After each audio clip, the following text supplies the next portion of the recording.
Cinema ரகசியம் நேயர்களுக்கு வணக்கம். தமிழ் திரை இசையின் பொற்காலம் என்று சொன்னாலே நம் நினைவுக்கு வருவது கண்ணதாசன் மற்றும் எம்.எஸ். விஸ்வநாதன் கூட்டணிதான். இவர்கள் இருவரும் இணைந்து கொடுத்த பாடல்கள் இன்றும் நம் இதயங்களில் தேனாக பாய்கின்றன.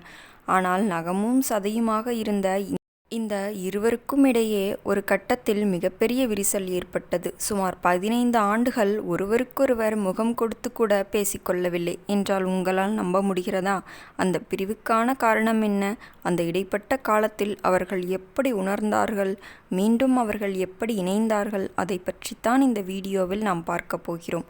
வீடியோவை முழுமையாக பாருங்கள். 1950களின் தொடக்கத்தில் மெல்லிசை மன்னர்கள் விஸ்வநாதன், ராமமூர்த்தி இரட்டையர்களாக அறிமுகமானார்கள். அதே காலகட்டத்தில் கண்ணதாசன் தனது கூர்மையான பேனாவால் தமிழ் ரசிகர்களை ஈர்த்து கொண்டிருந்தார்.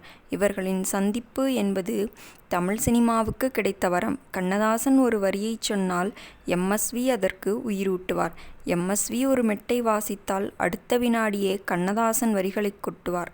நான் இல்லை என்றால் அவன் இல்லை, அவன் இல்லை என்றால் நான் இல்லை என்று கவியரசரே ஒப்புக்கொள்ளும் அளவுக்கு இவர்களின் நட்பு ஆழமானது. ஆனால் காலச்சக்கரம் சுழன்ற போது இந்த இமயங்களுக்குள் ஒரு சிறிய கருத்து வேறுபாடு புகுந்தது. எந்த ஒரு உறவிலும் ஒரு கட்டத்தில் அகங்காரம் அல்லது சில தவறான புரிதல்கள் புகுவது இயல்பு. கண்ணதாசன் எம்.எஸ்.வி. மத்தியிலும் அதுதான் நடந்தது. ஒரு குறிப்பிட்ட திரைப்படத்தின் பாடல் உருவாக்கத்தின் போது ஒரு சிறிய வார்த்தை பயன்படுத்துவதில் இருவருக்கும் இடையே கருத்து வேறுபாடு ஏற்பட்டது. அது ஒரு சாதாரண விவாதமாகத் தொடங்கி இறுதியில் ஒரு மிகப்பெரிய ஈகோ யுத்தமாக மாறியது. கண்ணதாசன் அவர்கள் இயல்பிலேயே ஒரு உணர்ச்சிவசப்படக்கூடிய மனிதர். நீயாக வந்து கேட்கும் வரை நான் வரமாட்டேன் என்று அவர் விலகிச் சென்றார். எம்.எஸ்.வி.யோ தனது இசையில் தீவிரமாக இறங்கினார்.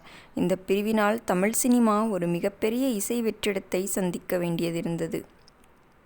சுமார் 15 ஆண்டுகள் இருவரும் தனித்தனியாக பயணித்தனர். கண்ணதாசன் மற்ற இசையமைப்பாளர்களுடன் பணியாற்றினார். எம்.எஸ்.வி. மற்ற பாடலாசிரியர்களுடன் பணியாற்றினார்.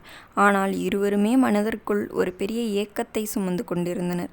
எம்.எஸ்.வி. ஒரு மெட்டை உருவாக்கும் போது இந்த இடத்திற்கு என் கவிஞன் இருந்திருந்தால் என்ன வரி கொடுத்திருப்பான் என்றும் தன் உதவியாளர்களிடம் புலம்புவாராம். அதேபோல் கண்ணதாசன் ஒரு பாடலை எழுதும்போது இந்த வரிக்கு விசு ஒரு மெட்டை போட்டால் அது எப்படி இருக்கும் என்று ஏக்கத்துடன் நினைத்து பார்ப்பாராம்.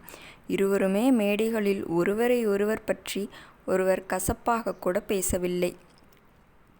ஆனாலும் அந்த மௌனம் ஒரு பெரிய போராட்டமாக இருந்தது. எத்தனை ஆண்டுகள் பிரிந்திருந்தாலும் உண்மையான நட்பு ஒரு நாள் மீண்டும் சேர்ந்து தானே ஆக வேண்டும். அந்த வாய்ப்பு ஒரு திரைப்படத்தின் மூலமாக அமைந்தது. ஒரு படத்தின் பாடல் பதிவிற்காக இருவரும் மீண்டும் சந்திக்க வேண்டிய சூழல் உருவானது.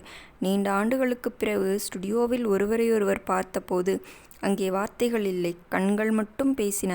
எம்.எஸ்.வி. தனது ஹார்மோனியத்தை வாசிக்க கண்ணதாசன் மீண்டும் தன் பேனாவை எடுத்தார். அப்போது பிறந்த அந்த வரிகள் மற்றும் இசை அத்தனை புனிதமாக இருந்தன.